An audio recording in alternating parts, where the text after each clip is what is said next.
पळोनिया गेली झोप होते पाप आडते, पळोनिया गेली झोप होते पाप आडते, जेथे वैष्णवांचे भार जय जयकार गरजत असे। तुका म्हणे तया ठाया, तुका म्हणे तया ठाया मूल छाया तोपेचे, जेथे वैष्णवांचे भार जय जयकार गरजत असे।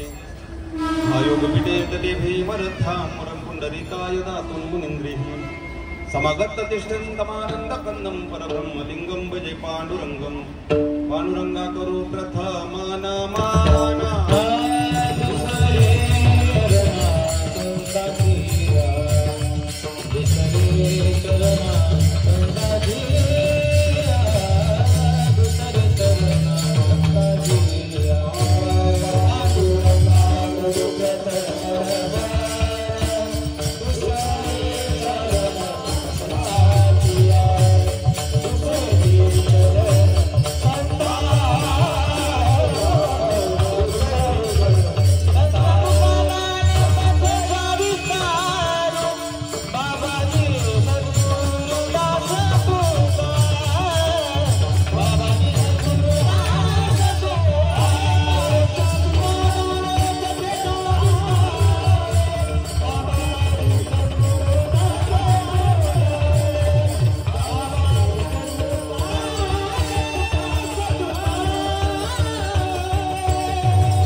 पांडुरंगा करो प्रथम नमन दुसरे चरण संदाच्या। त्यांच्या कृपादाने कथेचा विस्तार बाबाजी सद्गुरु दास तुका, जयांचे केलिया स्मरण होय सकळ विद्यांचे अधिकरण, तेची वंदू श्री चरण श्री गुरूंचे ते नमस्कारोनी आता। नागेंद्र हराय त्रिलोचनाय भस्मांग रागाय महेश्वराय, नित्याय शुद्धाय दिगंबराय तस्मिन् कराय नमः शिवाय। सावध झालो हरीच्या आलो जागरणा, जेथे वैष्णवांचे भार जय जयकार गरजत असे। प्रस्तुत प्राप्त प्रसंग थोडा बेस कमी करून प्रबल दिला तरी चालेल। प्रस्तुत प्राप्त प्रसंग संप्राप्त कीर्तन रूपे सेवेकरता घेतलेला आपण जगद्वंद अखिल विश्वाच्या हृदय पटलावर व्याप्त असणारे संत श्रेष्ठ तुकोबाराय यांचा अगदी सोपा सर्वांच्याच परिचयाचा असणारा सुरुवातीच्या 100 अभंगामध्ये आवर्जून कोणतीही गाथा आहे, देवडीकर घ्या किंवा जोग महाराजांची घ्या किंवा कोणतीही गाथा, कंधारकर गाथा, प्रत्येक तिन्ही गाथांमध्ये सुरुवातीच्या 100 अभंगामध्ये येणारा हा अभंग। खरं तर हा अभंग तुकोबारायांचा स्वानुभव प्रतिपादन अभंग आहे। म्हणजे आजच्या अभंगातून तुकोबाराय संपूर्ण जनाला, संपूर्ण मानवी जीवनाला स्वतःचा अनुभव प्रतिपादन करतात। मी कसा उपाधीतून जागृत झालो, मी सावध झालो असा दुरक्ती दिवस स्वीकारून तुकोबाराय खरं तर आजच्या अभंगाचं चिंतन करतात। विठ्ठल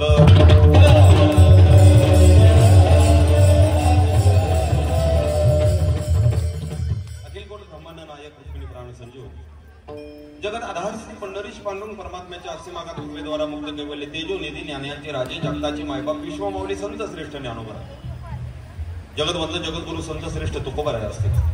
भगवंताचे थोर लढीवाळ भक्त ज्ञानोबारा सुद्धा ज्यांच्याकडे पाहिल्यानंतर स्वतःचा जीवलग म्हणून ज्यांच्याकडे ज्ञानोबाराय बोट करतात असे संत श्रेष्ठ नामदेवराय असतील।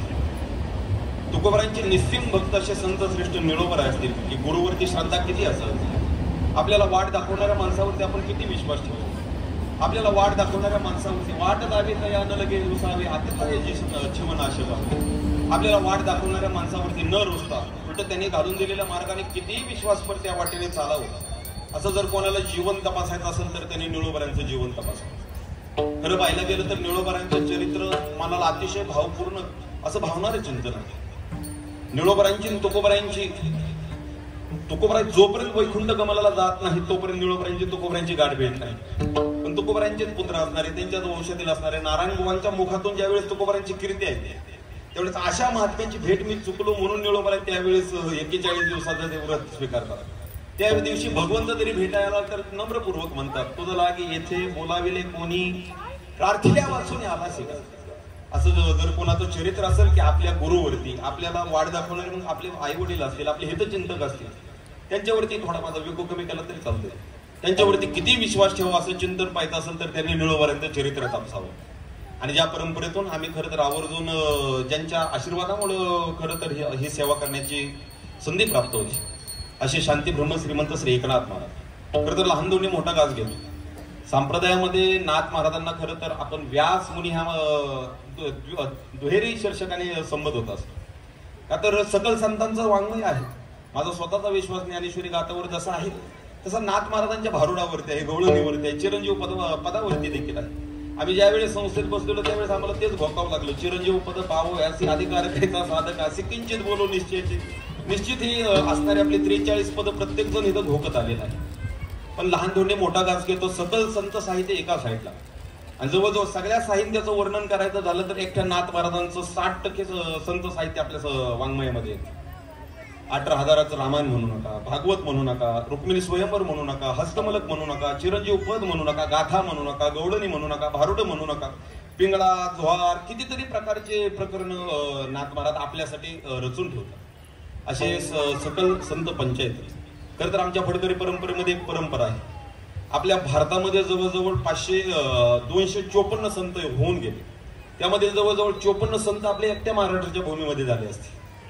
आता एवढ्या संतांचं आपण भजन पूजन करू शकत नाही. एवढ्या संतांचं चरित्र आपल्याला विटा, नारा, गोंदा, महादा काय आपल्याला त्यांचं चरित्र माहित असणार आहे. आपल्याला एकटे नामदेवराय माहित आहेत, पण त्यांच्या पाठीमागे असणारे 13 जणांचं चरित्र कधी आपण लिहिणार, कधी त्याचं वाचन करणार, कधी त्यांचं संत साहित्य अभ्यासणार. अशा 5 सकल संतांचं भजन केलं की सर्व संतांचं भजन केल्याचं पुण्य लागतं. म्हणजे जसं एका गावाला सन्मान द्यायचा असेल तर आता तालुकास्तरीय एखादी काहीतरी स्पर्धा असेल किंवा एखादं काहीतरी संमेलन असेल, त्या ठिकाणी प्रत्येक गावातल्या माणसाला पुरस्कार देऊ शकत नाही. मग तिथं सरपंचाला उठवलं जातं, अख्ख्या गावाचा सन्मान केला जातो. तसं 5 सकल संत यांचं भजन केले की सकल संतांचं भजन केल्याचं पुण्य लागतं. म्हणून आधी सर्व संत पंचायत, खरं तर संपूर्ण भांडूप गाव वारकरी संप्रदाय मंडळ भव्य कीर्तन महोत्सव, ग्रंथराज ज्ञानेश्वरी पारायण सोहळा. खरं तर ज्ञानोबरांवर, तुकोबरांवर, नाथ महाराजांच्या वाङ्मयावर प्रेम करणार सर्वच माझ्या माता भगिनी असतील, पुरुष वर्ग असतील, गावातील विविध क्षेत्रातून कार्यकारी असणारे. आता खरं तर मुंबईच्या ठिकाणी जायचं म्हटलं की आम्हाला थोडी दसकी बसते. आता मुंबईचं कीर्तन घ्यायचं म्हटलं की एकतर सकाळचं कीर्तन अजिबात घेता येत नाही, संध्याकाळचं असेल तर. पण त्यानंतर आल्यानंतर टायमिंगला पोहोचतोय का नाही ते सांगू शकत नाही. इथला प्रवास न करे रे संग, राही रे निश्चळ, लागो रे दी मळममतेचा. या तुकोबरायांच्या अभंगानुसार इथं प्रत्येकाचं जीवन असं आहे की इथं प्रत्येकाला मरायला सुद्धा कोणाला वेळ नाही. इथं प्रत्येक जण धावपळी जीवन. एवढ्या धावपळीच्या युगामध्ये खरं तर तुम्ही उपस्थित आहात. आता आम्ही आमचे गावाकडची माणसं, आमच्या इकडं थोडक्यात कीर्तन भजनासाठी माणसं आली म्हणून आम्हाला एवढं काही विशेष वाटत नाही. पण मला खरं तर विशेष वाटतं की तुम्ही एवढ्या आनंदात आणि एवढ्या ताकदीने तुम्ही संप्रदाय जाता. तर इथं आल्यानंतर उगच करायचा म्हणून तुम्ही सप्ताह अजिबात करत नाही. खरं तर तुम्ही एक तो सात्विक आनंद प्राप्त व्हावा त्या आनंदासाठी तुम्ही आतोनात झटता. ते तुमचा झटलेलं मी निश्चित पाहिलेलं आहे. खरं तर सर्वच आपले कार्यकारी मंडळ असतील, महाराज मंडळी असतील, सर्वांचा मी अतिशय ऋणी आहे. विठ्ठल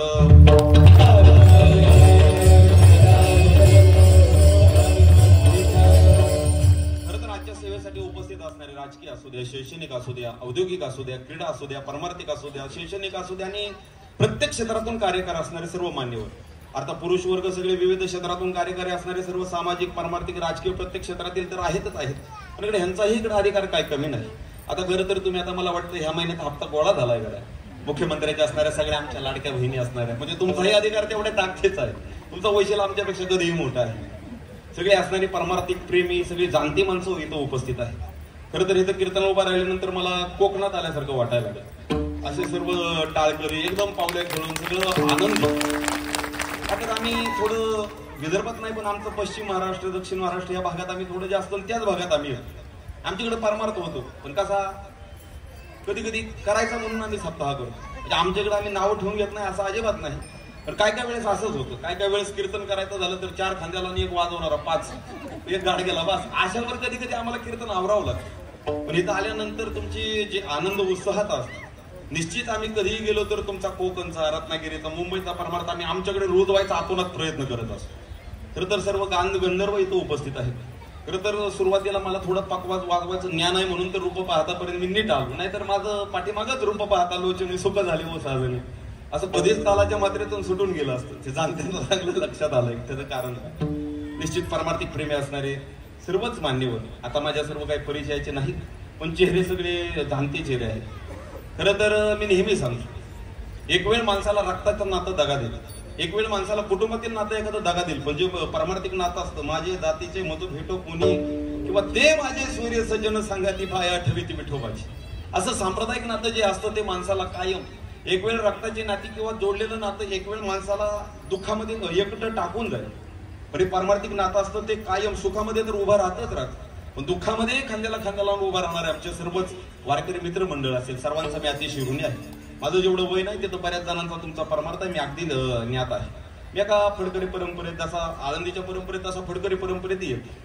खरं तर आमच्या परंपरेमध्ये एका मूल्याला अतिशय महत्व दिलं जातं. इथं तुम्हाला नाही भजन आलं तरी चालतं, इथं नाही टाळ वाजवता आला तरी चालतंय, फक्त तुम्ही इथं आला बस आमच्यासाठी ते अतिशय महत्वाची गोष्ट आहे. तुकोबराय स्वतःच्या पत्नीला सांगतात, आपल्या दारात येणाऱ्या माणसाला खरं तर तू कधीही बोलायचं झालं तर त्याला नीट बोलत जा, का तर तुकोबरायांच्या पत्नीचा स्वभाव कसा होता सगळ्यांना ज्ञात आहे. त्यांच्या पत्नीचा स्वभाव थोडं काही प्रपंचाची आडी अडचण असेल, त्यामुळे त्यांच्या पत्नीचा स्वभाव असा अतिशय तापट झालेला. तुकोबराय सांगतात, अगं जे आपल्या दारात माणसं येतात त्यांना काही काम धंदा नाही म्हणून आपल्या दारात येत नाही, उगच काय नाही म्हणून आपल्याला देवाला मोकळं सोडलंय म्हणून आपण इथं आलो नाही. कोण येते घरा आमुच्या कशाला, काय ज्याचा त्याला नाही धंदा, माने पाचारिता नव्हे अरुण ऐसी येते लोकप्रितीसाठी. हा शब्द अंडरलाईन करून ठेवा. आपल्या दारात येणारी माणसं फक्त आणि फक्त प्रेमासाठी येतात, काहीतरी प्रेमाचं नातं जपावं. इथं कोण मानपानासाठी, कोण जास्त पैसा देतोय म्हणून, कोण काम धंदा नाही म्हणून इथं येत नाही. काहीतरी प्रेमाची संकल्पना, प्रेमाचा धागा तो असाच अखंडित राहावा ह्या संकल्पनेत सर्वजण आवर्जून उपस्थित राहतात. आणि सगळे वारकरी मंडळ खरं तर त्याच प्रेमाच्या संकल्पनेतून उभे आहेत. नाहीतर ते एका बोलवायचं म्हणलं तरी महाराज सप्ताहाचं सगळं बजेट कोलमडायला सुरुवात होती. निश्चित सगळे परमार्थिक प्रेम असणारे खरं तर ज्यांच्याकडे आम्ही आवर्जून आमच्या भागात आता थोडे 1-2 नावं माझ्या समोर आहेत, मी माफी मागून पण त्यांची नावं आवर्जून घेतो की ज्यांच्या भागात एक कलाकार म्हणून आम्ही पाहतोच, पण कलाकार म्हणलं की थोडी कला जरा जास्त असते. मग ती मृदुंगाची असेल किंवा गायनाची असेल आणि त्याला चिटकून एखादी तिसरी सुद्धा असेल, पण ज्यांना त्या कलेला वारकरी परंपरेचा आसरा आहे असे आमचे गुरुस्थानी शोभणारे आमचे केशवदादा अतिशय मृदुंगाच्या सुंदर साथीसाठी ते उपस्थित आहेत. मला वाटतं ऋषिकेश महाराज असतील, त्यांचाही मी अतिशय ऋणी आहे. खरं तर संपूर्णच आता मला वाटतंय संतोष महाराज, खरं तर ज्यांच्यामुळे येण्याचा योग आला असे माझे लहान बंधू अविनाशजी महाराज. खरं तर महाराष्ट्राचं ज्यांनी स्टेज स्वतःच्या आवाजावरती गाजवलं असे माझे लहान बंधू अविनाश महाराज असतील. संपूर्णच आमचे किरण महाराज असतील. सगळे आता मी पत्रिका वाचली, मला 4-5 नावं ध्यानात बसली. सगळ्यांची मी माफी मागून खरं तर तुमची मनापासून माफी मागतो.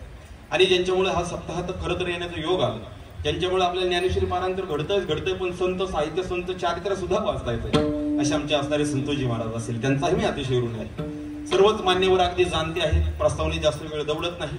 अतिशय सुंदर साऊंड सिस्टीम आहे. मी तुम्हाला दिसल असा उजेड त्यांनी मंडपामध्ये निश्चित केलेला आहे. आपल्याला जास्त नाही, आपल्याला करेक्ट वेळेवरती कीर्तन सोडायचं आहे. निश्चित खरं तर मी अभंग माझ्या डोक्यामध्ये खरं तर अभंग दुसरा होता, रणे निघता शूर न पाही, याच अभंग चिंतन कराव्या भावनेनं होतं. पण ते तुमचं रामकृष्णारी वाजवल्यानंतर लक्षात आलं इथं सावध होऊन उभं राहणं कधी गरजेचं आहे. त्या भावनेने मी खरं तर अभंग निवडलेला आहे. विठ्ठल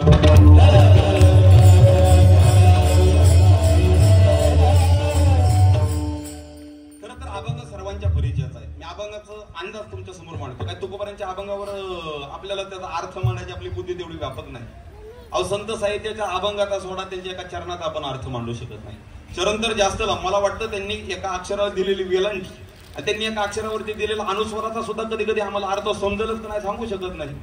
आता एखादी अडगळीत पडलेल्या गोष्टीला कधी कधी आमच्या गावाकडच्या भाषेत आम्ही काय म्हणतो, त्याला भंगार म्हणतो, त्याला खराब गोष्ट म्हणतो. संत साहित्यात तो शब्द तपासला तर भांगार म्हणजे त्याचा अर्थ कधी कधी सोनं होतो, भांगार या शब्दाचा अर्थ कधी कधी रत्न होतो.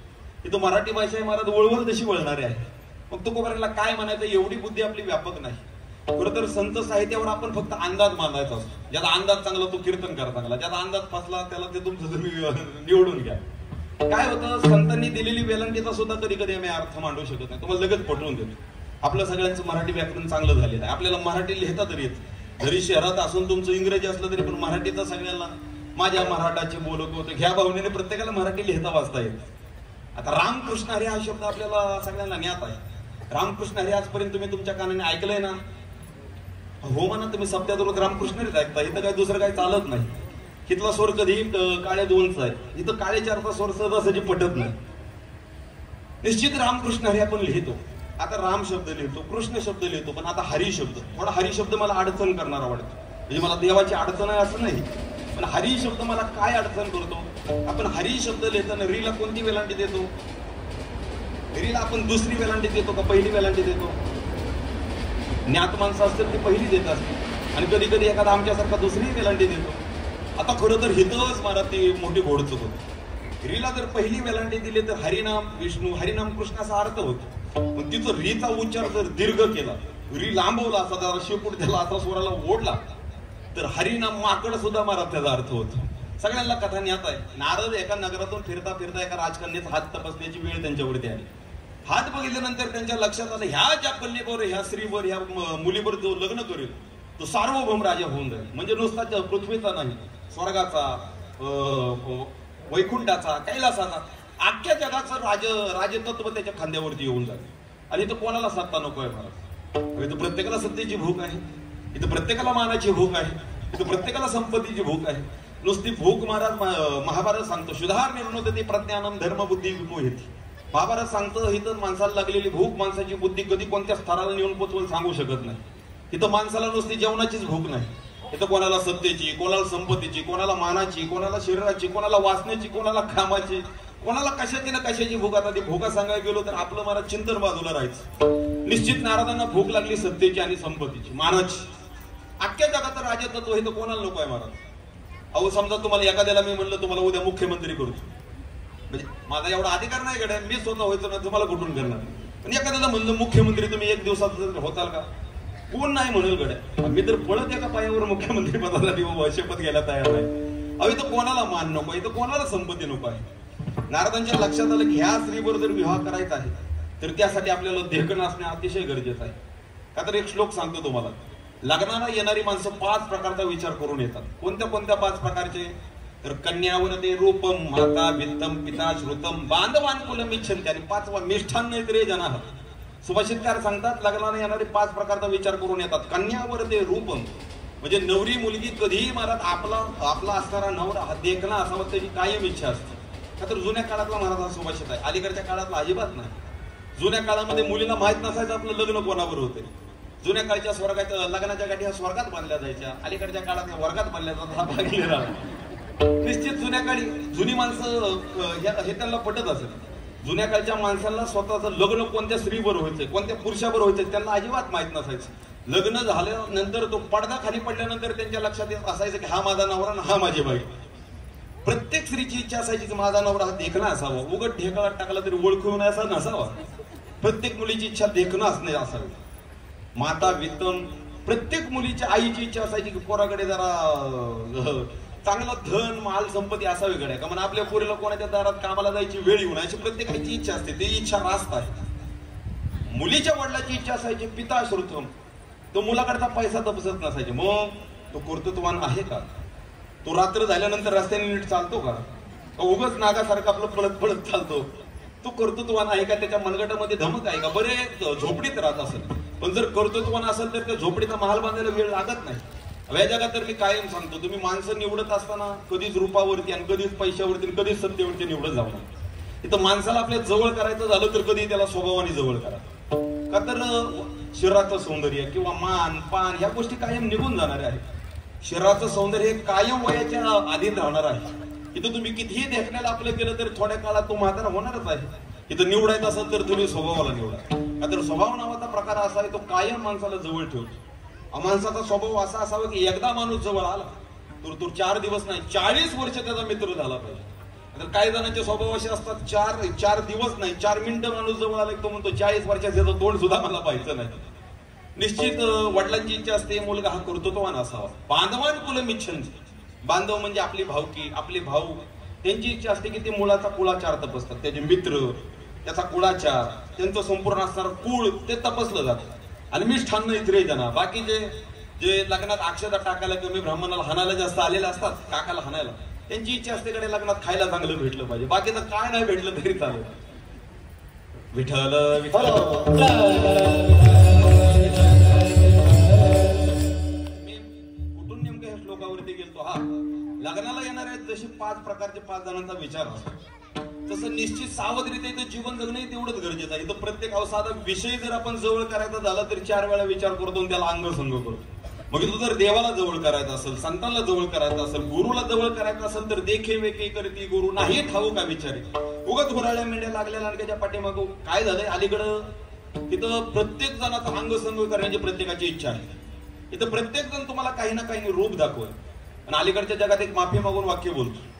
इथं माणसं निवडत असताना कधीही कोणाच्याही पाठीमागं जाण्यात आपल्या जीवनाचं कल्याण नाही. इथं तुम्ही कोणाच्याही पाठीमागं गेला तर तो तुमच्या जीवनाचं कधी ओझं वाटोळं करत सांगू शकत नाही.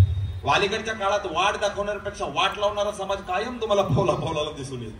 अవి तर खऱ्याला कधीही ओळखत, खऱ्याला कधीही परीक्षाच द्यावी लागते. लोखंडाला लोखंड असल्याची परीक्षा द्यावी लागत नाही, पण सोन्याला तापावंच लागतं, सोन्याला मारच खावा लागतो. निश्चित तुकोबारांच्या लक्षात आलं की ह्या जगामध्ये जर जगायचं असेल तर सावधरित्या पाऊल टाकणं कधीही गरजेचं आहे. नाहीतर पाऊल जर चुकला तर मी कधी खड्ड्यात जाऊन पडेल सांगू शकत नाही. मग खरं तर तुकोबाराय आजच्या अभंगामध्ये 2 वेळा सावध झालो असं दुरुक्ती दोष स्वीकारतात. खरं तर अभंगाचं पहिलं चरण सगळ्यांना न्यायचं आहे. सावध झालो आपण अंदाज मांडू. हरीच्या आलो जागरणा. तुकोबाराय आजच्या अभंगामध्ये सांगतात की मी सावध झालो. कशातून? उपाधीतून सावध झालो, मानातून सावध झालो, पुण्यातून सावध झालो, पापातून सावध झालो. काय असतं, काही वेळेस माणसाला तामसी गुण त्रास देणार असतो, राजसी गुणही त्रास देतो, पण परमार्थामध्ये कधी कधी आल्यानंतर सात्विक गुणही त्रास द्यायला लागतो. अक्षरांची केली अटी मानदंबासाठी. काही वेळेस आम्ही अभंग पाठ करतो, काही वेळेस आम्ही ओव्या पाठ करतो. ज्ञानोबाने तुकोबारांची कृपा होते, आम्ही पाठ करतो, पण हळूहळू जसं आमचं पाठांतर वाढायला लागतं तसा तसा आम्हाला आमचा अभिमान जागा व्हायला लागतो. आमच्यासारखं पाठांतरच ह्या जगात कोणाचं नाही, आमच्यासारखा हुशारच कोणासारखं नाही, आमच्यासारखा गायना सुरत कोणाचा इथं लागत नाही, आमच्यासारखं वाजवतं असा अभिमान जर झाला समजून चालायचं तो त्याची गळती सुरू झाली. तुकोबाराय सांगतात अशा बऱ्याच गोष्टीतून मी सावध झालो. अहो नारदांचा माझा दृष्टांत त्याला थोडा निवेदन सुटला. नारदांच्या लक्षात आलं मानपान आपल्याला इथं संपत्ती घ्यायची, मुलीशी लग्न करायचं, मग त्यासाठी देखणं असणं अतिशय गरजेचं आहे. नारद देवाकडे गेले. आता ह्या जगात सगळ्यात देखणा कोण असेल तर राजस सुकुमार मदनाचा पुतळा रवी शशी खळा लोपल्या. सहस्र दीपे दीपक ऐसी प्रकाशली प्रभा उजळल्या तसं दिशा गगन आलीची शोभा. अहो जे रूप एवढं चांगलं आहे, जो एवढा देखणा आहे, त्याच्या चेहऱ्याच्या समोर सहस्र चंद्र जरी समोर ठेवले तरी तुझे निर्णय कोटी चंद्र प्रकाश कमल नाही ना हास्य वदन हास. सहस्र नाही कोटी चंद्र जरी त्याच्या समोर ठेवले तरी त्याच्यासारखं देखणं कोण नाही. नारदांनी डायरेक्ट भगवान विष्णूला गाठलं, डायरेक्ट वरचा वशीला गाठला. देवा मला तुमच्यासारखं रूप देऊन टाका. पण तुमच्यासारखं रूप देत असताना नारदांनी काय सांगितलं, देवा मला हरी रूप द्या, देवा मला हरी रूप द्या. पण त्या आनंदाच्या भरात आता लग्न होणार म्हणल्यावर नारदांना आनंद झाला ना गड्या. अलीकडचा काळ महाराज एवढा कठीण झाला, इथं देव भेटणं सोपं आहे पण लग्न होणं अतिशय कठीण आहे. नारदांना आनंद झाला. त्या आनंदाच्या भरात नारदांचा तो री आहे ना, री हरीला दिलेली वेलांटी पहिली न देता त्यांचा रीचा उच्चार झाला, दीर्घ झाला. परिणाम देवानी तथास्तु म्हटलं. नारद गेले लग्नाच्या स्वयंवरात. नारदाला वाटायला लागलं माझ्यासारखा आमदार झाला सगळं वाटायला लागलं त्यांना, माझ्यासारखं कोणच इथं देखणं नाही. नारद लग्नाच्या मंडपामध्ये गेले. पहिल्या काळी स्वयंवर केलं जायचं. स्वयंवर म्हणजे मुलीला स्वतःचा वर निवडायची आज्ञा असायची. असे 500-500 काही राजे लोक अशी लाईन मध्ये उभा केली जायची. मुलीला सांगायचं तुला जो आवडल त्याच्याशी तू लग्न करून टाक. आणि त्या राजकन्येने महाराज म्हणजे जे असे लग्न केल्यानंतर अख्ख्या जगाचं राजपद भोगायला भेटतंय अशी राजकन्या हार घेऊन निघाली. 4 लाईनी राजांच्या, प्रत्येक लाईनी समजा 100-100 राजे. नारदांना माहित होतं इथं येऊन मीच येणार आहे, माझ्याशिवाय कोणच नाही गड्या. असा बऱ्याचदा नारदांना अभिमान असतो. नारद पहिल्या लाईन मध्ये पहिल्याच नंबरला उभा राहिले. राजकन्याने जसं नारदाचं तोंड पाहिलं, जरा रीची वेलांटी दुसरी पडलेली तर लक्षात घ्या. नारदांना आरशामध्ये स्वतःचं रूप सगळ्यात देखणं दिसायचं आणि बाकीच्यांना नारदाचं तोंड कशासारखं दिसायचं, माकडासारखं दिसायचं. अख्खा मंडप नारदांकडे पाहून हसायचा. नारदांना वाटायचं मलाच पाहून हसतात. म्हणजे हसण्याचे 2 प्रकार असतात बघा. एखादा पाहुणा जर लाडाचा पाहुणा घरी आला तर आपण म्हणतो या या या, बसा बसा बसा, अవి प्रेमाचं बोलणं झालं. पण बोलण्यातला जर उच्चार बदलला, एखादा पाहुणा नको काय रोजच आमच्या दारामध्ये येतोय, रोजच उमराईने आमच्या दाराचा घेसवला, रोजच आमच्या दारात चहा पाण्यासाठी उठतो, आपला या या मधला स्वर या या या, बसा बसा बसा बसा, म्हणजे असा स्वर. तसे नारद हसण्यामध्ये 2 प्रकार असतात. तसं एक कुस्तिकतीने हसायचे, पण नारदांना वाटायचे माझ्यासारखं कोणच देख नाही म्हणून हसतात. आणि त्या राजकन्या नारदांची जी लाईन होती ती लाईनच तिने घालून टाकली. तिने डायरेक्ट दुसरी लाईन पकडली. नारदांना वाटलं की राजकन्याला जरा डोळ्याचा त्रास दिसतोय, ती जिलबीकडे बघून लाडू मागत असेल, तिला मी काय दिसतो नाही कडे. मग नारदांनी दुसरी लाईन काढली, पण दुसऱ्या लाईन मध्ये नारद मध्ये घुसले. राजकन्या हार घेऊन जशी नारदांपाशी आली, तिने तेच मागाचं पाहिलं तसं तिने ती लाईन सोडली, तिसऱ्या लाईन मध्ये आली. नारद परत तिसऱ्या लाईन मध्ये आले, परत तिने ती लाईन सोडली, ती सगळ्यात शेवटच्या लाईन मध्ये आली. आणि नारदांना बघितलं, पण तिने विचार केला आता गाड्या ही लाईन हार कोणाला नाही घातला तर मला स्वाधीन जीवन जगावं लागेल, तिला लग्नाचं मरावं लागेल. म्हणून तिने काय केलं, नारदांना गाळून जशी ती पुढे जायला लागली तसं नारद हळूहळू डोकं पुढे घालायला लागले त्या हारामध्ये राजकन्याच्या. तसं तिने मागं ढकललं आणि ती चालत चालत गेली. सगळ्यात शेवटच्या राजकुमाराच्या गाड्यात हार घातला आणि तो निघून गेला. आता तो शेवटचा राजकुमार कोण होता, भगवान विष्णूच महाराज. त्या राजाचं रूप घेऊन आले, ते निघून गेले. नारदांना इकडे दुःख झालं. आणि कधीही महाराज कोल्याच्या हातात द्राक्ष नाही आली तर कोल्याला ती द्राक्ष कशी लागते? आंबटच लागते. हाताला नाही येणाऱ्या गोष्टी कधी कधी आपण त्याला वाईट म्हणून सोडून देत असतो. मनाचं समाधान केलं पाहिजे. नारद म्हणायला लागले मूर्ख कुठले, त्याला रूपाची ओळख नाही, इथं गुणाची ओळख नसणाऱ्या माणसापाशी काय राहायचं? अभि तर गुणाची ओळख असणाऱ्याच माणसापाशी राहावं. ज्या माणसाला गुणाची किंमत नाही त्याच्यापाशी राहायचंच नाही. ज्या माणसाजवळ गेल्यानंतर त्रास होतो त्याच्या नादीत लागत नाही. एकटं राहून समाधान राहिलेलं कधीही बरं. ह्या भावनेने नारद चालत असताना एका तळ्यापाशी गेले. पाण्यात जसं त्यांना त्यांचं स्वतःचं तोंड दिसलं त्यावेळेस लक्षात आलं नेमकं काय घोळ झाला. नारदांना राग आला. नारदांनी भगवान विष्णूला शाप दिला. अरे मी लग्न होण्यासाठी तुला चांगलं रूप मागितलं आणि तर चांगल्या कामाला तू आडता पाय घातला. अरे माझं तर लग्न झालंच नाही, पण तुझं लग्न झाल्यानंतर सुद्धा तुझी बायको तुझ्या जवळ राहणार नाही. तुझी बायको सुद्धा कोणीतरी पळवून नेईल. मग नारदांना थोडं परत वाईट वाटायला लागलं. गड्या देवाला असा शाप द्यायला नव्हता पाहिजे. मग नारदांनी परत तिथं उशाप दिला देवाला की संतांचा एवढा अधिकार असतो ते देवालाही शाप देऊ शकतात. नारदांनी उशाप दिला, असं दे काळजी करू नको, तुझी बायको चोरून पळून जरी कोणी नेली तर माकडाचं मला तोंड दिलंय ना, त्या माकडांचीच मदत घेऊन तुला तुझी बायको मिळवावी लागेल. त्या रामायणाच्या अगोदरची कथा. अहो इथं आपण रीचा वेलांटीचा सुद्धा अर्थ मांडू शकत नाही. मला हे सांगायचं आख्या अभंगात आपण अंदाज कधी मांडावा? आपल्याला जसा अंदाज मांडता येईल तसं आपण चिंतन करायचं. विठ्ठल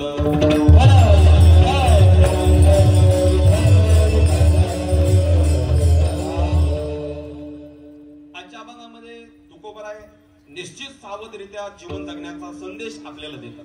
म्हणजे प्रस्तुत अभंगातून तुकोबराय स्वतःचा अनुभव सांगतात.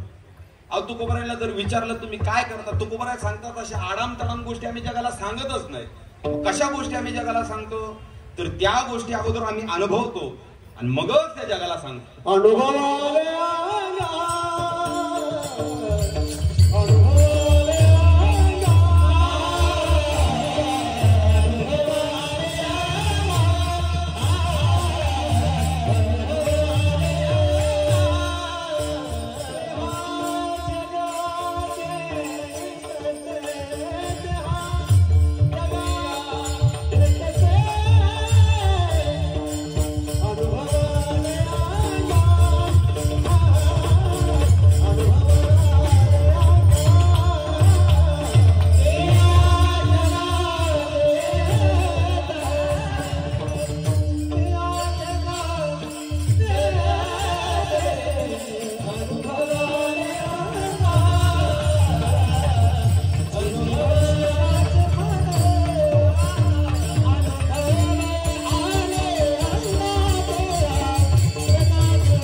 अनुभवलेल्या आहेत. अहो चाखून त्या गोष्टीची प्रत्येक गोष्टीची आम्ही तुम्हाला चव सांगणार. आजच्या अभंगामध्ये तुकोबराय स्वतःचा स्वानुभव प्रतिपादन करतात. ऐका, एक प्रश्न मला इथं उपस्थित राहतो. तुकोबरायला म्हणलं असेल गड्या कोणतरी, एखादा साधक म्हणलं असेल, तुकोबराय तुम्ही तुमचा आम्हाला अनुभव सांगता, तुमच्या अनुभवाचा आम्हाला काहीतरी फायदा पाहिजे ना.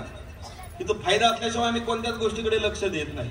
लाभाच्या सोसे पुढे चाले म्हणा, धनाचा कृपण लोभ देस. तुकोबरायच प्रमाण देतात इथं प्रत्येक समाजाचा स्वभाव हा फायद्याशिवाय लक्ष न देण्यात. नामदेवराय सांगतात व्यवसायी चित्त ठेवून कृपण लाभाचे चिंतन सर्व काळ. इथं फायदा असल्याशिवाय आम्ही कोणत्याच गोष्टीकडे लक्ष. ज्ञानेश्वर महाराज सांगतात तुळशीच्या झाडात दूध घापे शिंपुडा, तो द्राक्षाच्या बुडा दूधची घाली दूधची लावी. अहो इथं फायदा असल्याशिवाय आम्ही कोणत्याच गोष्टी. आम्ही तुळशीच्या झाडाला पाणी सुद्धा घालत नाही. आता शेतकरी वर्ग जुन्या माणसांनी शेती केली असेल गावाकडे, बरेच आता गावाकडचेच माणसं मुंबईमध्ये स्थायिक आहे. ज्ञानोबराय दृष्टांत देतात. काही माणसांना तुळशीच्या झाडाला शिंतोडा घालाय सुद्धा वेळ नाही, पण तीच माणसं द्राक्षाच्या बुडाला, तीच माणसं थोडक्यात डाळिंबाच्या बुडाला औषध घालतील, पाणी घालतील, दूध ओततील. का बर? तुळस असा लौकिक काय फायदा देत नाही. देत असेल पारलौकिक, पण इथं काय त्याचा फायदा नाही. पण द्राक्षाचा मळा, डाळिंबाचा मळा, खिसा माझे खुळखुळा, मला 100 आणि 200 गेलं तर खिशात पैसा येतो. इथं पैसा असेल, फायदा असेल तर प्रत्येक जण लक्ष देतो. तुकोबराय तुम्ही तुमचा आम्हाला अनुभव सांगता, आपण तुमच्या अनुभवाचा आम्हाला काहीतरी फायदा पाहिजे. पण अजून दुसरा प्रश्न उपस्थित होतो, तुमचा अनुभव आम्हाला सांगायसारखा आहे का? का तर ह्या जगात एक कोटीकार एक कोटी तयार करतात. काही अनुभव असे असतात ते जगाला सांगू सुद्धा नाही, स्वतः अनुभव सुद्धा नाही. अरे दारू पिऊ नाही गड्या, व्यसन करणं चांगलं नाही, दारू पिणं शरीरासाठी चांगलं नाही हे सांगायसाठी अगोदर आपण स्वतः घोडभर घ्यायची नसते, म्हणजे चव सांगायसाठी.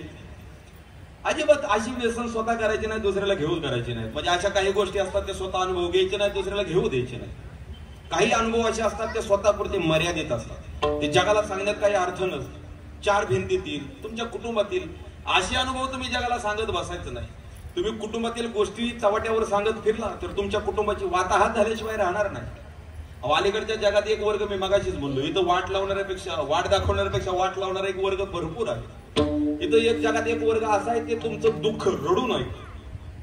तुमचं दुःख आपला तुमचा जवळचा मित्र म्हणून तुमचं दुःख रडून ऐकणार, पण जगाला ते तुमचं दुःख हसून सांगणार गाड्या त्याचं असं झालं त्याचं असं वाटोळ झालं. कोणापाशी आपलं मन, कोणापाशी आपलं हृदयाचा दरवाजा खोलताना थोडा विचार करून खोलावा. 4 भिंतीतील अनुभव हे स्वतःपुरते मर्यादित असतात. लगेच पटवून देतो तुम्हाला, पुरुष वर्ग सर्वांना लक्ष द्या. समजा तुमची तुमच्या बायकोची भांडण झाली, म्हणजे तुमच्या बायकोचं भांडण झालं. तुम्ही गावात किंवा आता समजा भांडूप गावचे सगळे पुरुष मंडळी, तुम्ही गावात जाऊन सांगता का मला माझ्या बायकोनी मारलं, मला माझ्या बायकोनी शिव्या दिल्या, हो का नाही? नाही म्हणता याचा अर्थ शिव्या देते, नाही म्हणता याचा अर्थ मारते, अजिबात नाही. पण हे 4 भिंतीतील अनुभव आहेत ते स्वतःपुरते मर्यादित आहेत, ते जगाला सांगण्यात काही अर्थ नाही. पण एक अनुभव महाराज असा आहे तो स्वतःही घ्यावा आणि दुसऱ्यालाही सांगा. वारीला चला, वारीचा काय आनंद आहे. त्याच्यासाठी अगोदर दिवे घासात घसरून पडावं लागतं.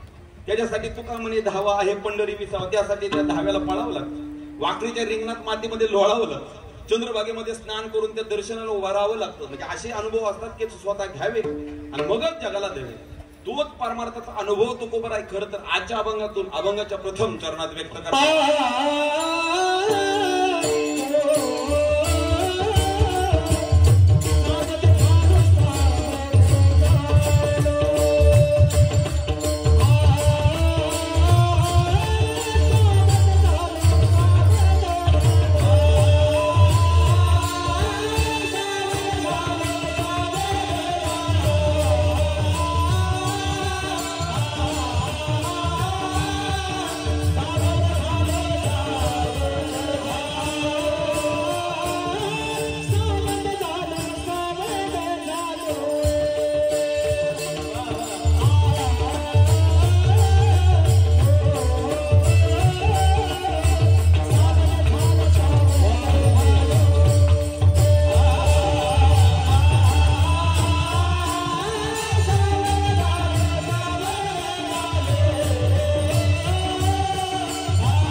निश्चित काय आनंद, निश्चित तुमच्यामुळे हा कीर्तनाला रंग आहे. खरं ऐका, कलाकार आहे ना म्हणत असला ना करा काही जास्त पैशाची अपेक्षा नसते. कलाकाराच्या कलेला तुम्ही दाद दिली ना महाराज, त्याच्यासारखा आनंद त्याला कोणता. पैलवानाची थाप वाजतात आणि ठोकल्यानंतर महाराज काय कोणाच्या पाठीची थापीची अपेक्षा आहे. हा म्हणजे पैसा कमी दे असा अर्थ अजिबात नाही, पण टाळ्या निश्चित आनंद निर्माण करून द्यायला काही मागं पुढे पाहू नये. तुकोबराज सांगतात मी सावध झालो. आता आपल्याकडे वेळ झाला थोडा कमी आहे, तर आमच्या फळावची महाराज कीर्तन 3-3 तास 4-4 तास चालतात. इथं तासात आपल्याला अगदी धावतच येतं. मी अजिबात काळजी करू नका, तुमचा वेळ आगाव अजिबात घेणार नाही.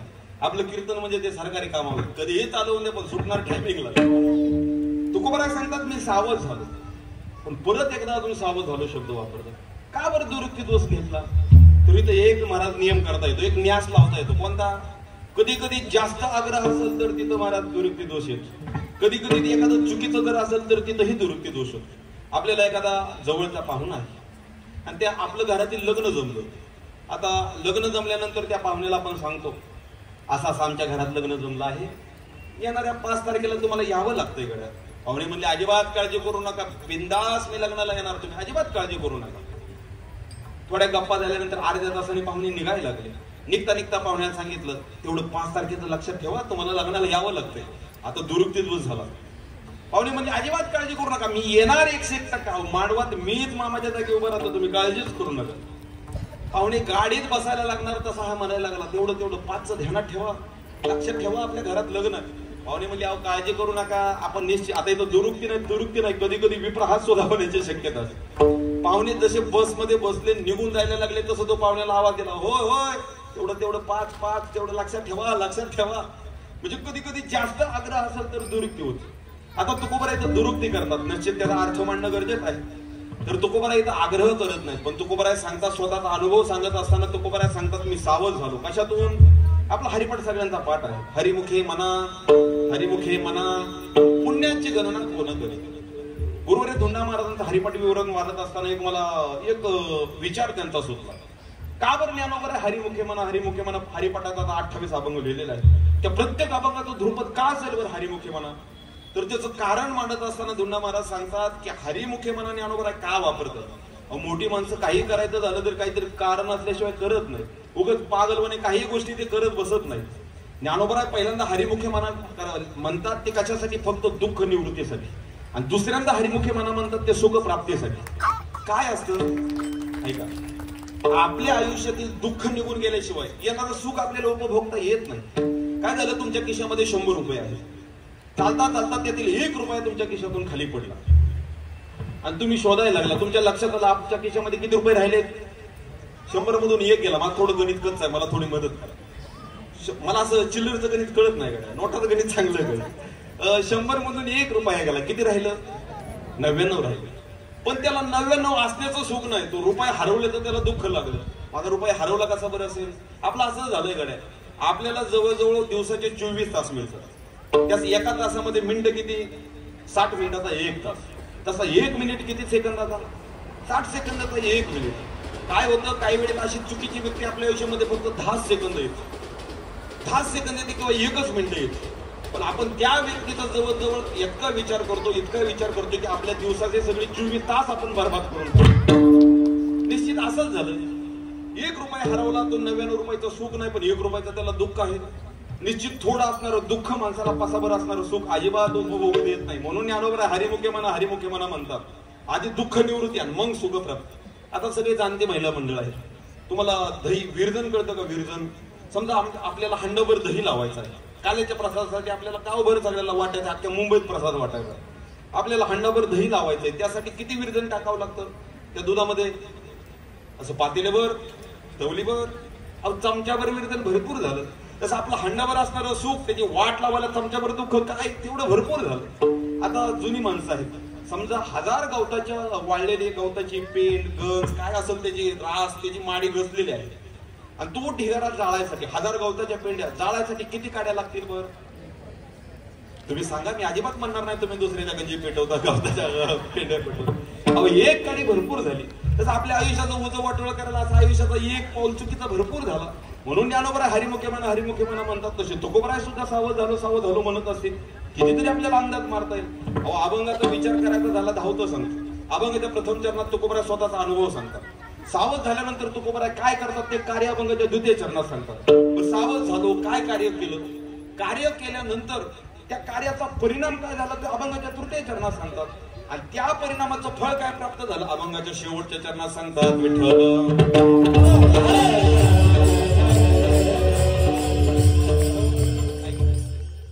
तुकोबाराय सांगतात सावध झालो.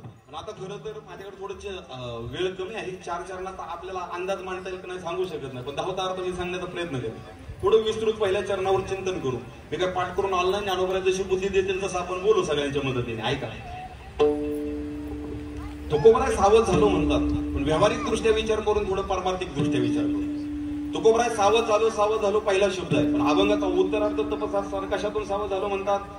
सावध झालो हरीच्या आलो जागरण. आता हरीचा शब्द आपल्याला सगळ्यांना नाही आता आहे, पण जागरण शब्द मला थोडा अडचण निर्माण करणार आहे. जागरण म्हणजे जागरण गोंधळ नव्हे, जागरण म्हणजे जागर राहणं. आपलं बघा, आपण सप्ताहातील 7वा दिवस तो उपांत्य दिवस असतो, त्याला काय म्हणतो? जागराचा दिवस. जागराचा दिवस म्हणजे रात्रभर जागर राहून भजन करणं. मग तुकोबराय सांगतात मी जागरणाला आलो, म्हणजे मी जागा झालो, मी भजन करायला आलो. मग निश्चितचा अर्थ एक घेता येतो, तुकोबराय अगोदर झोपले होते, तुकोबराय जागे झाले आणि मग भजन करायला लागले, असाही अर्थ घेता येतो. कधी कधी असाही अर्थ घेता येतो की विषयाने इतके गुंतलेले, त्या विषयाच्या चरवणी केली आयुष्याची गाळणी. अभंग आहे बघा, बाईला सवासीन आई आपण पित्रांचे ठाई थोर बेत झाला नष्ट अवघ्या पसवे चेष्टा विषयांचे चरवणी केली आयुष्याची गाळणी. तुका म्हणे टिंब नाही दया देवा दोंड. आता काही शब्द आहेत ते मी बोलू शकत नाही. तुकोबराय सांगतात अशा विषयातून मी सावध झालो जागरणाला आलो. निश्चित तुकोबराय जागे झाले म्हणतात, झोपेतून जागा झाल्याशिवाय जागरण म्हणू शकत नाही. एखाद्या माणसाला मी म्हणलं उठा उभा राहा, ह्याचा अर्थ काय घ्यायचा? तो बसलेला आहे. एखाद्याला म्हणलं चला तुम्ही जेवून घ्या, याचा अर्थ तो उपवासी आहे. एखाद्याला म्हणलं चला खाली बसा, याचा अर्थ काय? आता मी तुम्हाला म्हणतोय का तुम्ही खाली बसा, याचा अर्थ म्हणजे तुम्हाला अजून जमिनीत घालायची माझी अजिबात इच्छा नाही. उभा राहिलेल्या माणसाला आपण खाली म्हणतो, विपर्यासित अजिबात करायचा नाही. तसं तुकोबराय जागरणाला म्हणतात, म्हणजे ह्याच्या पाठीमागचा एक अर्थ तुकोबराय म्हणतात मी झोपेतून जागा झालो. आता झोपेतून जागा होणं म्हणजे, आणि तरी तुकोबराय संतांना इथं महत्पुण्य सांगतात, जागरणाला आलो, देवाचं आभार मानतात. आता इथं मला रोज सकाळी आमची बायको आम्हाला लाद घालून उठवते, मग आम्ही आमच्या बायकोचं पाय धरायचं का तुम्हाला जागा केलं गड्या? निश्चित मग इथं झोप पाहिजे असेल तर झोपेचे प्रकार तपासणे सुद्धा गरजेचं आहे. थोडं आपण नाथ भागवताकडे जाऊ. ऐका, कधी कधी नाथ महाराज चिंतन करत असताना थोडं सखोल चिंतन करायला लागलं तर डोंगरेजी महाराज सांगतात, अहो नुसतीच माणसाची झोप एका प्रकारची नसते. जसं माणसाचं खाणं एका प्रकारचं नसतं, माणसाचं बोलणं एका प्रकारचं नसतं. आपलं बोलायची झाली तर नुसती आपली जीभ बोलत नाही, ह्या जागेवर कोणाचा सत्ता बोलते, कोणाची संपत्ती बोलते, कोणाचा मान बोलतो, कोणाचं पद बोलतो, कोणाचा अधिकार बोलतो, जगाच्या बापासमोर आपलं कर्म बोलतो. तसं निश्चित इथं झोपेचेही प्रकार कितीतरी होतात. झोपेचे 5 प्रकार मी सांगतो, सेवेला पूर्ण विराम देतो. ऐका, जास्त लांबवत नाही तर तुम्ही झोपायचं आणि मी उभे झोपतो. झोपेचा पहिला प्रकार कोणता? सरळ झोपणं, आडवं झोपणं, पालतं झोपणं, असे अजिबात नाही. झोपेचा पहिला प्रकार, आपण प्रत्येक झोप झोपतो ती पहिली झोप आहे व्यावहारिक निद्रा. आपण त्या प्रत्येक झोपेमध्ये अडकून राहिलेलो आहे, ती झोप आहे विकाराची निद्रा. आपण प्रत्येक झोपेला आपल्याला त्या झोपेची लालसा आहे, ती आसक्तीची निद्रा सगळ्यात कठीण. प्रत्येक जण या झोपेमध्ये झोपलेला आहे, ती आहे भ्रमाची निद्रा. आगा कन्या पुत्राप्त जन हा तो सहज ओळसा या ब्रह्मढोरी बुडालो धावे गुरु राया सर्वेशा. इथं अज्ञानाची निद्रा आहे, इथं विकाराची निद्रा आहे, इथं आसक्तीची निद्रा आहे, इथं भ्रमाची निद्रा आहे, इथं व्यवहाराची निद्रा आहे. हे कितीतरी प्रकारच्या झोप आहेत. अहो संत अशा झोपांमधून आम्हाला जागे करतात. संत नुसते आम्हालाच करत नाहीत. व्यवहार निद्रा म्हणजे रोजची नित्याची झोप.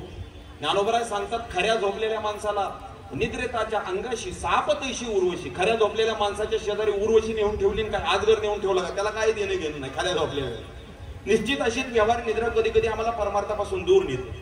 आमच्या गुरुवारांच्या मुखातील वाक्य आहे, आपला परमार्थ, थोडा माझा विको कमी करा, आपला परमार्थ भगवंताच्या दिशेने चाललाय. कधी ओळखायचं? ज्या दिवशी आपलं बोलणं कमी होईल, ज्या दिवशी आपलं खाणं कमी होईल आणि ज्या दिवशी आपली झोप कमी होईल.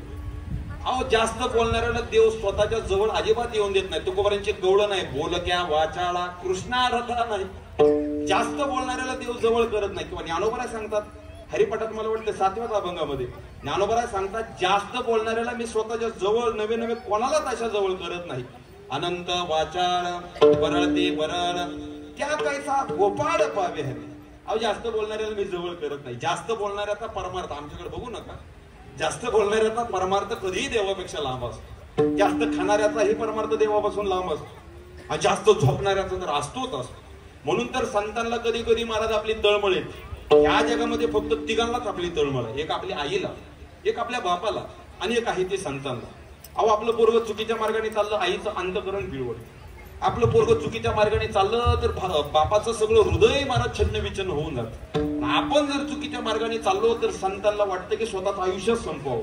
तुकोबराय सांगतात जगतरी आम्हा देव परी निंदितो हा स्वभाव येतो हिता चाकळवला पडती हाती म्हणून काळा. आम्ही जर चुकीच्या मार्गाने चाललो तर संतांचं हृदय पिळवडतं आणि त्या दिवशी तुकोबरायांच्या मुखातून अशा अभंगाची निर्मिती होती. मग त्या दिवशी तुकोबराय किंवा असतील किंवा नामदेवराय असतील की आम्हाला अशा झोपेतून जाग करतात. उठा उठा प्रभात झाली चिंता श्री विठ्ठल माऊली दीन जनाची सावली स्मरताची धावली असे कितीतरी अभंग आहेत. जग जोगी जागे जग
जग जोगी जाग जाग बोलत.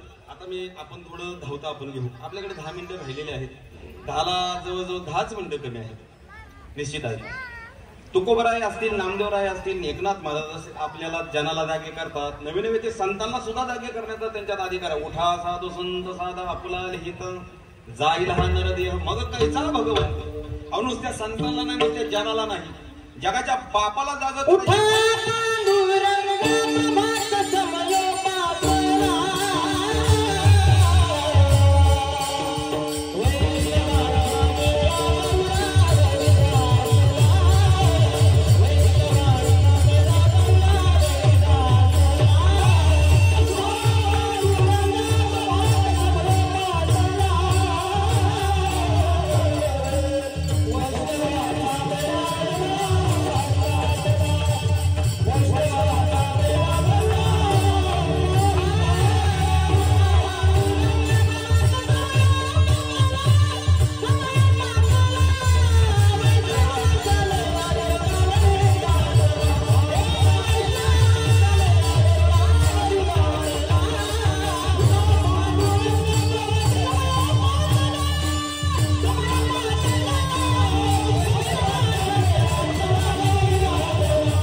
गायन एवढं गोड आहे की रात्रभर चालला. आम्ही काकडा करून गेलो तरी आता काय हरकत नाही. तुमची इच्छा आहे ना काकडा करायची तर पहाटे 6 वाजता आपण सर्वजण जाऊ एक कीर्तनावर.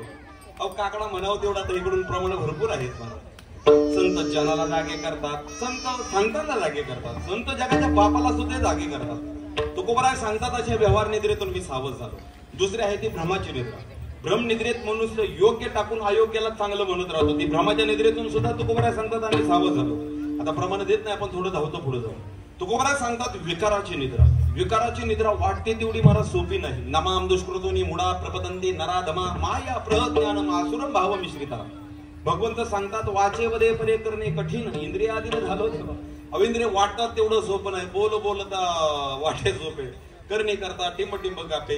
बोलायला सोपं वाटतं गड्या, पण त्याचा सायास करायचा झाला, विपर्यास करायचा झाला, अनुभव आणायचा झाला तर या गोष्टी अतिशय कठीण आहेत. विकार निद्रेत आम्ही गुंतलेलो आहे, आम्ही भ्रमाच्या निद्रेत गुंतलेलो आहे. तुकोबराय सांगतात ह्या सगळ्या माझ्या निद्रा गेल्या. सगळ्यात चौथी निद्रा आहे ती अज्ञानाची निद्रा. ज्ञानोबराय सांगतात अज्ञानाची निद्रा जो घोर होता पदपदा तो स्वरूपी प्रबुद्धा चेला की. अशा निद्रेतून सुद्धा सांगतात तुकोबराय आम्ही जागा झालो. सगळ्यात महत्वाची आहे ती पाचवी आसक्तीची निद्रा.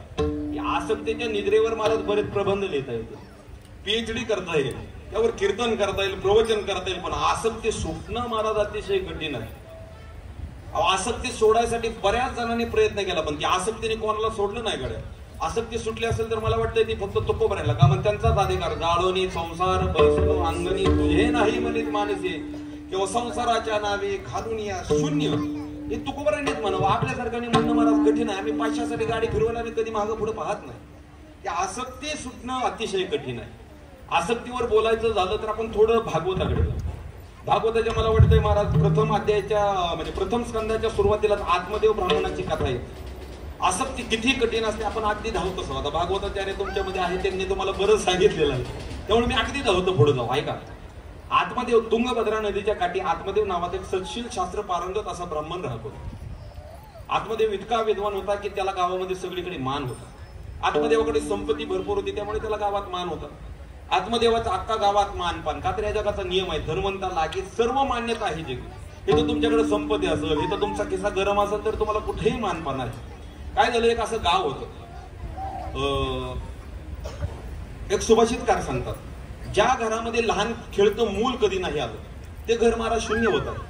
ज्या मुलाला स्वतःचा सख्खा भाव नाही त्याच्या सगळ्या दिशा शून्य आहे. मूर्खाचं हृदय शून्य आहे, पण दारिद्र्यता सर्व जगत शून्य आहे. पण दरिद्री माणसाचं अख्खं जगत शून्य आहे. दरिद्री माणसाला स्वतःच्या रक्ताची माणसं ही कधी जवळ करत नाही. अहो इथं परिस्थिती नावाचा खिसा फाटला तर त्यातून पैसा पडण्याऐवजी कायम माणुसकी नावाची नाती पडतात, आम्ही कायम पाहिलेले आहे. कबीरदाजींचा एक दोहा मला आठवतोय. कबीरदाजी सांगतात, निर्धन गिरे पहाड़ से उसका कोही ना पूछे हाल. निर्धन गिरे पहाड़ से उसका कोही ना पूछे हाल. धनी के पाव लग जाए काटा पूछे लाखो लोग हजार. एखादा गरीब इथं डोंगरावरून पडला तर त्याला इथं विचारणार कोणी नाही. आणि एखाद्या श्रीमंताच्या पायाला खर्चटलं तर त्याला तुम्हाला पाणी आणू का औषध आणू का असं करणारे हजार माणसं आम्ही पाहिलेले आहेत. काय झालं, असाच एक श्रीमंत माणूस जन्माला येताना तोंडात सोन्याचा चमचा घेऊन जन्माला, पण बोलताना मूर्ख. बोलताना कसा, कथेतावटीचे बोलणे जैशी वृष्टिंगळाचे. काय बोलतो याला त्याचं तारतम्य नव्हता, पण पैसा भरपूर असल्यामुळे 5-50 माणसं त्याची कायम लाचारी करायची. का तर काहीतरी संतांचं निंदी अधमलोभासाठी वंदी ह्या भावनेने चांगल्या माणसाला नाव ठेवायची, त्याला सगळेजण वाहवा म्हणायचे. आणि एक दिवशी गावात सभा बसली. सभा म्हणजे 26 जानेवारीचा दिवस. शाळेमध्ये सगळी मुलं बसलेले आहेत आणि भाषण सुरू आहेत. आणि ह्या श्रीमंत पण मूर्खाने ते पाहिलं आणि त्याला इच्छा झाली गड्या मला भाषण करायचं. आता इथं त्याला कोण अडवणार महाराज. इथं श्रीमंताच्या कुत्र्याच्या नादी कोण लागत नाही, तर त्याच्या कोण नादी लागायचं. तो स्टेजवरती चढला, 5-50 माणसं त्याच्या समोर, आणि ह्याने बोलायला सुरुवात केली. हे बघा मुलांनो, म्हणजे 26 जानेवारीचा दिवस आठवला. हे बघा मुलांनो, आज 26 जानेवारी आहे. काय मस्त मध्ये तुम्ही लाईन मध्ये बसला, काय तुम्ही देखणं लाईन मध्ये दिसता. आता आम्ही तुम्हाला मस्त मध्ये गोळ्या वाटणार, मस्त मध्ये बिस्किट वाटणार. आज 26 जानेवारी आहे. आज 26 जानेवारी का माहित आहे का तुम्हाला? काल 25 जानेवारी होती म्हणून आज 26 जानेवारी आहे. असं त्यांनी चांगलं तासभर भाषण केलं. आणि भाषण करून आल्यानंतर त्याचे ते 5-25 जण त्याचे फिरणारे त्यांनी टाळ्या वाजवायला सुरुवात केली. वा सावकार, काय देखणं भाषण तुम्ही केलं. विठ्ठल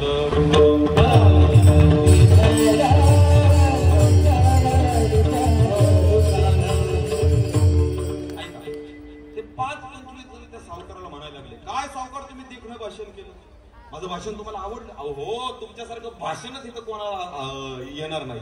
काय आवडलं बरं माझ्या भाषणात? ते नाही का तुम्ही स्टेजवरून उतरताना म्हणलं एवढं बोलून माझं भाषण संपवत होते, वाक्य आम्हाला फारच आवडलं का? अहो इथं मूर्खाची चाकरी करणारा एक समाज महाराज अतिशय आहे. तशी पण तो आत्मदेव सच्शील होता, पण पैसा भरपूर असल्यामुळे त्याला गावात मानपान होता. पण नेमकं ते म्हणतात ना, चांगल्या झाडावरती कधीही माकडं चढतात. तो नियम असा तसा व्यवहारातला तो तसा परमार्थातही लागला. आत्मदेवाची बायको महाराज धुंदली. आत्मदेव जसा चांगल्या माणसाला जपणारा तसा ती कोणाचंच ऐकत नसणार.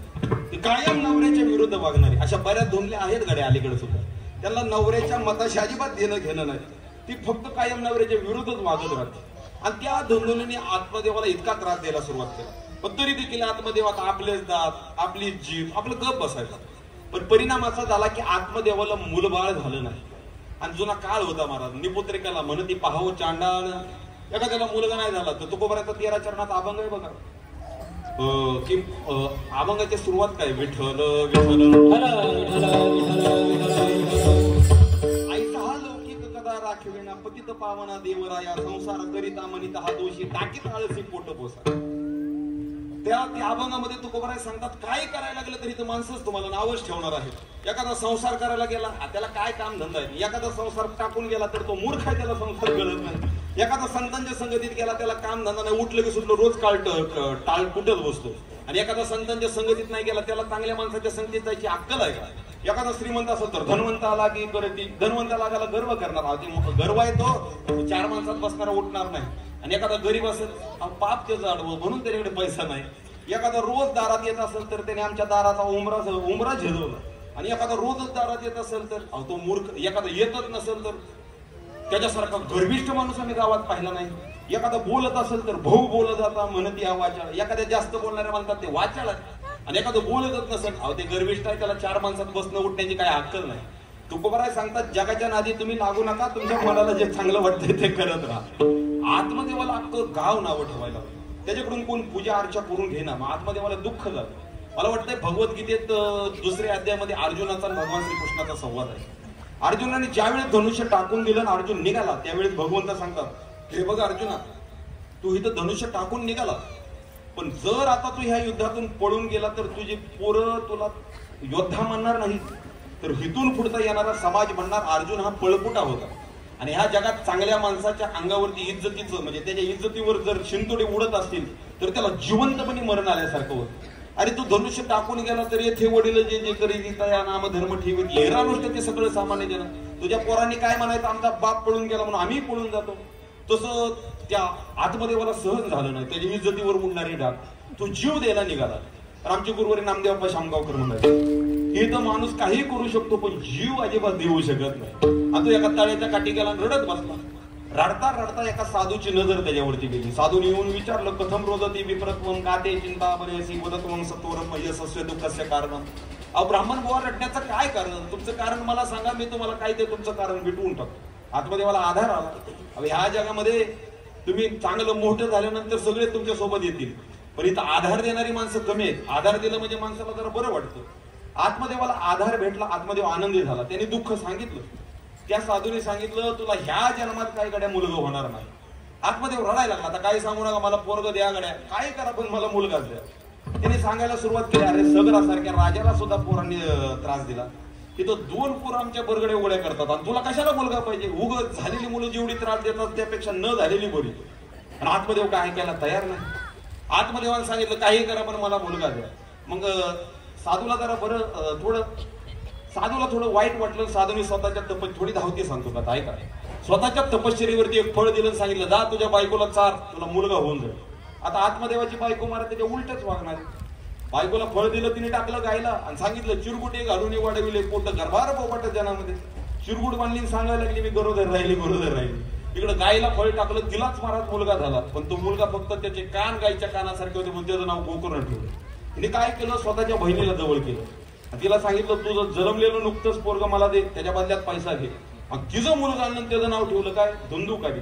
म्हणजे अलीकडे महाराज एक प्रथा आहे बघा, अलीकडे नवीन चालत आलेली. बापाचं नाव आईचं नाव त्या दोघांचं निम घ्यायचं, पोराचं नाव ठेवायचं. तसं ते धुंदुलीने तसंच केलं. तिने स्वतःच्याच नाव धुंदुली, तसं धुंदुकारी नाव तिने स्वतःच्या पोराचं ठेवलं. आता आई महाराज 1 पोट पण पोरग 2.5 पोट. आई फक्त बापाचंच ऐकत नव्हती, नवऱ्याचंच ऐकत नव्हती. हा बापाला हाताकडून काढायला सुरुवात केली. आत्मदेवाला दुःख झालं. झालेलं पोरग न झालेलं पोरग जेवढं त्रास देतो त्यापेक्षा झालेलं बेदमच मारतोय. मग आत्मदेव जीव द्यायला निघाला. त्या दिवशी आसक्तीवर श्लोक सांगतो ऐका. त्यावेळेस गोकर्णाने आसक्ती सांगितली. आसारो खल संसारो दुःख रूपी विमुख सुतम कस्य धनम कस्य स्नेहवान ज्वलते निशान. अहो बाबा तुम्ही या संसाराची जर आसक्ती धरताल तर ती आसक्ती तुम्हाला कायम त्रास देणारी आहे. अहो अशी आसक्ती कोणाला सुटली नाही, पण तुकोबरांसारख्या महात्म्याला महाराज ती सहज सुटली. का बरं सुटली असेल तर त्याचं एकच कारण, अभंगाच्या 2य चरणात तुकोबा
जेथे वैष्णवांचे भार जय जयकार करतच. काळजी करू नका. विठोबा रुक्माई ज्ञानेश्वर माऊली तुकाराम भजन नाथ महाराजांचं भजन आपण सगळं सोबतच घेऊ.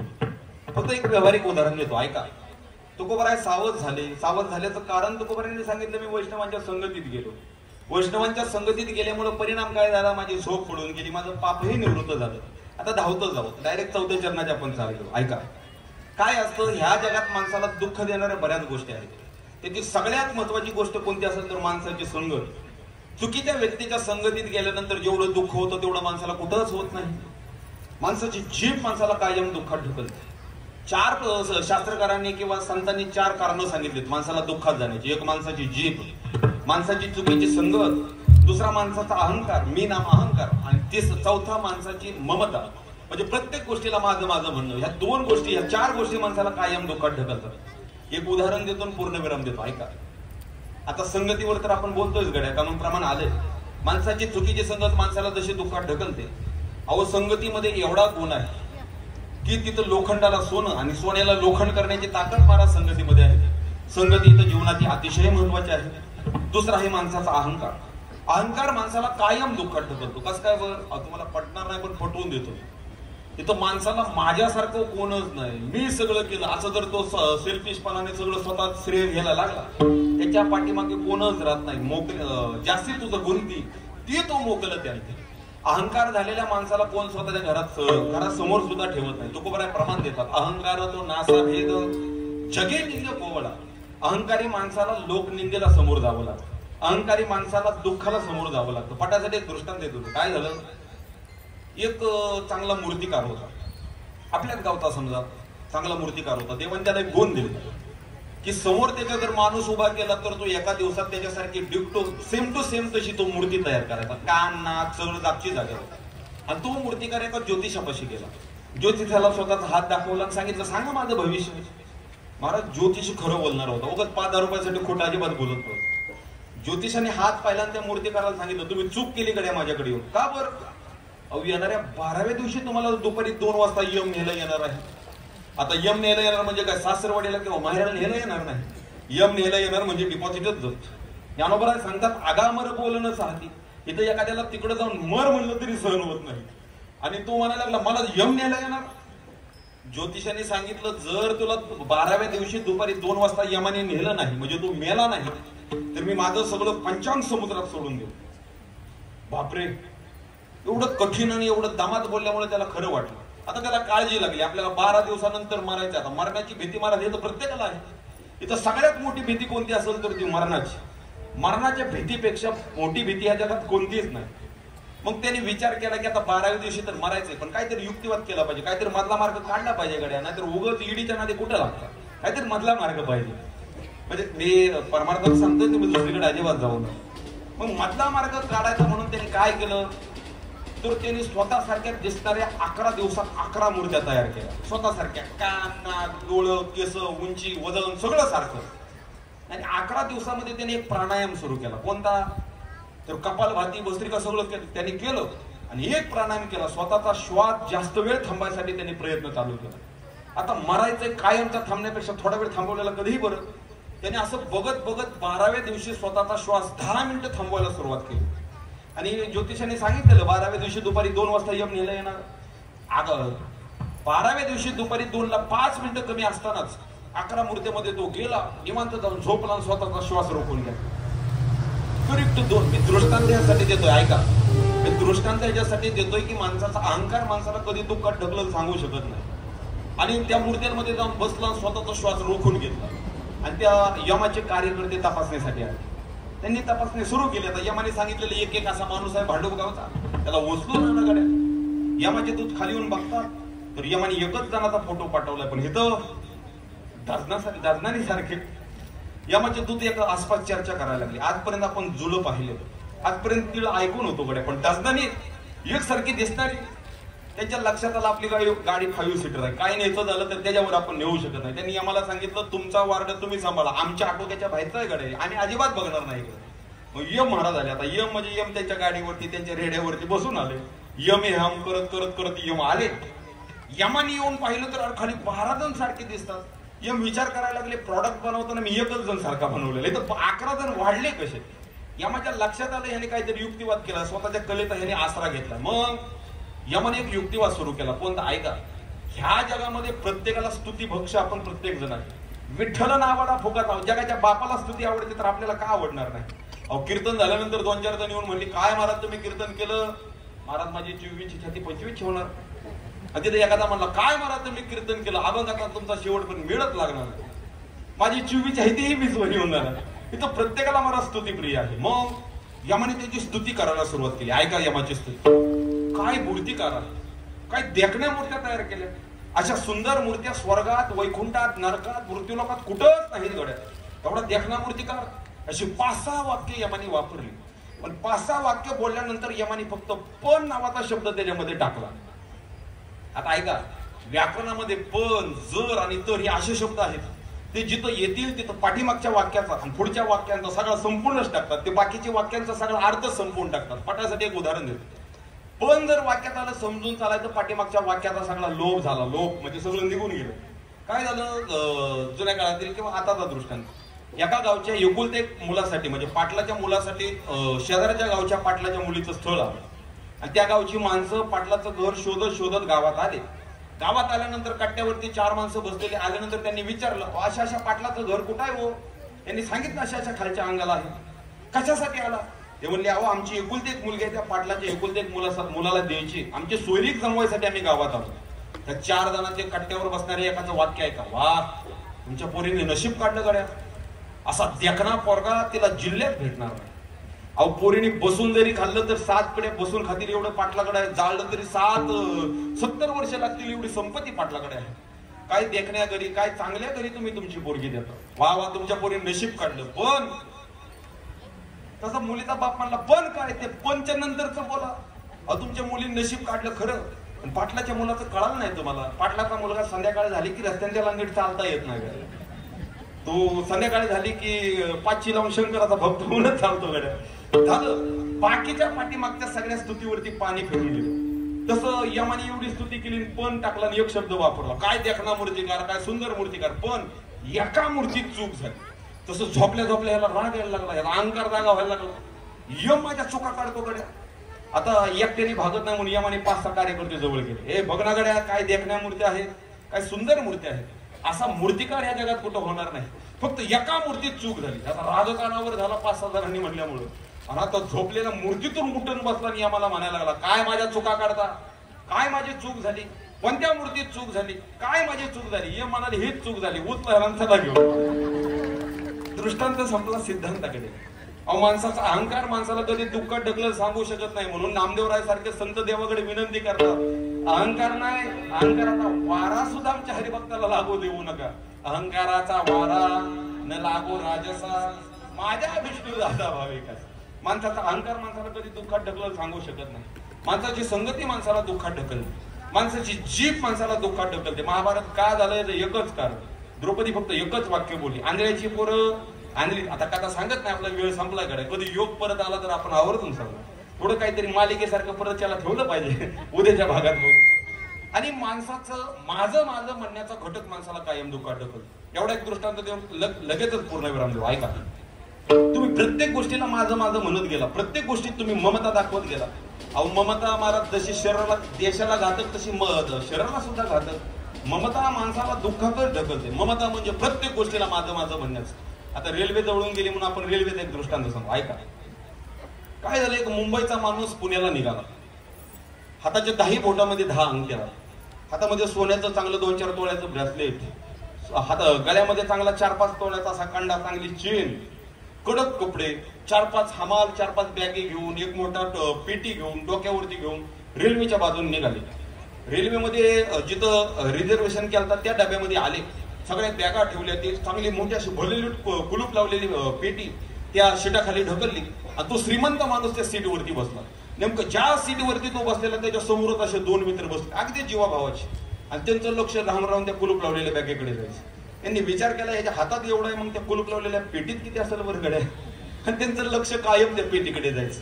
आणि ह्याच्या लक्षात आलं त्या दोघांचं लक्ष त्या पेटीकडे, आणि ह्याला तेच हवं होतं. आणि एक स्टेशन जाऊन दिलं आणि दुसऱ्या स्टेशनवरती उतरता उतरत्या दोघातल्या एक जणाला बोलवलं, थोडं माझ्या पेटीवरती लक्ष द्या, मी थोडं पाणी बिनी काय घेऊन येतो. आणि असा तसा जो गेला तो तसाच गेला, परत आलाच नाही गड्या. ह्या दोघांनी ह्यानी वाट पाहिली 2-4 स्टेशन आणि यांचं मुक्कामाची जागा जशी आली तसा तो उतरायला लागला. पण उतरताना त्यांनी काय केलं, ती पेटी उचलली आणि खाली उतरला. तसा त्याला दुसरा मित्र पळतच आला, काय काय काय पेटीला कसं काय हात लावला. अरे तो म्हणला ते माझे पाहुणे होते, त्यांनी सांगितलं पेटीवरती लक्ष द्या, घरी घेऊन जावा.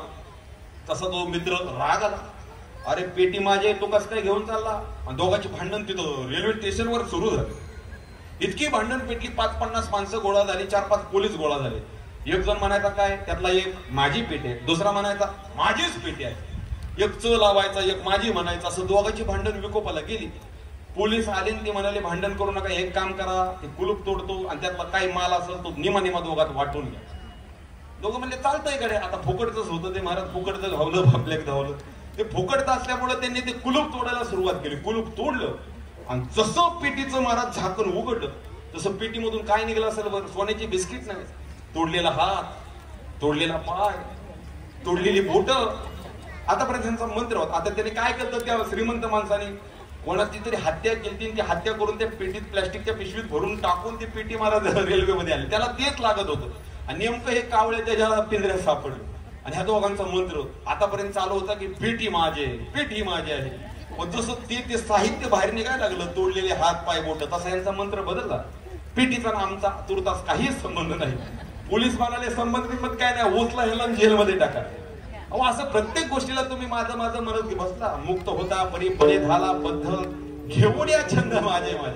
तुकोबराय सांगतात, असं माझं करत बसला तर तुम्हाला दुःखाला सामोरं जावं लागेल. म्हणून तुम्ही हे सावध व्हा.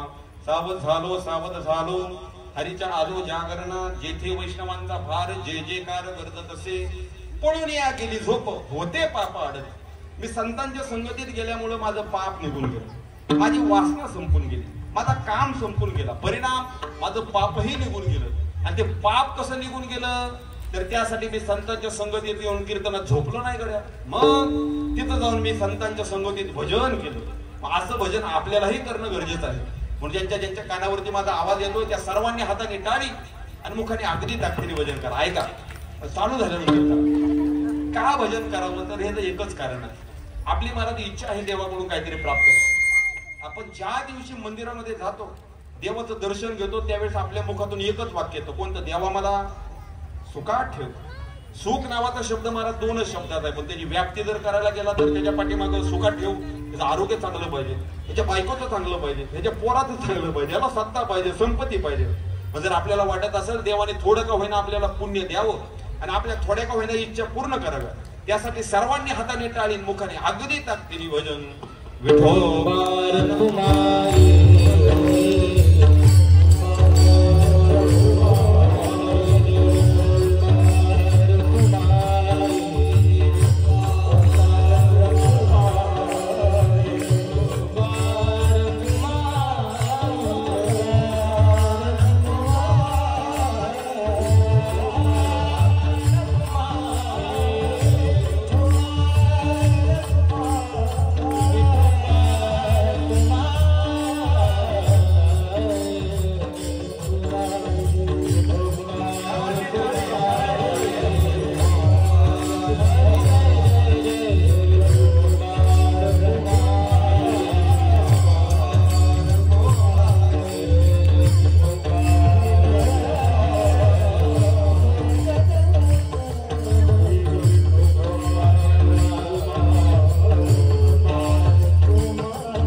एवढा थाट माझ्या लग्नात सुद्धा नव्हता निश्चित. म्हणून खरं तर तुमच्या भागाचा परमार्थ आम्हाला आवडतो.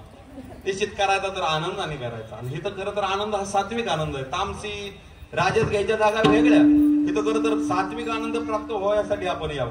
आणि निश्चित तुमचं मी अतिशय ऋणी आहे. तुकोबाराय सांगतात की ह्या संतांच्या भजनामध्ये गेल्यामुळे, भगवंताचं भजन केल्यामुळे परिणाम काय झाला? पडून या गेली झोप, होते पाप आडते, जेथे वैष्णवांचे भार जे जे कार गरजत असे. आणि अशा संतांच्या संगतीत गेलो आणि परिणाम काय झाला? अभंगाचं शेवटचं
सर्वांनी भानुदास एकनाथ भजन करायचं आहे. सर्वांनी हाताने टाळी मुखाने अगदी ताकदीने भजन. आपण नाथ महाराजांची भानुदास महाराजांची आठवण करायची आहे. कारण ज्या पंढरपूरच्या विठ्ठलाचा आज आपण सुख घेतोय त्या विठ्ठलाचं महाराज दर्शनच भानुदास महाराजांमुळे होते. नाहीतर आपल्याला आपला महाराष्ट्र सोडून कर्नाटकात जावं लागलं. म्हणून सर्वांनी त्या भानुदास महाराजांची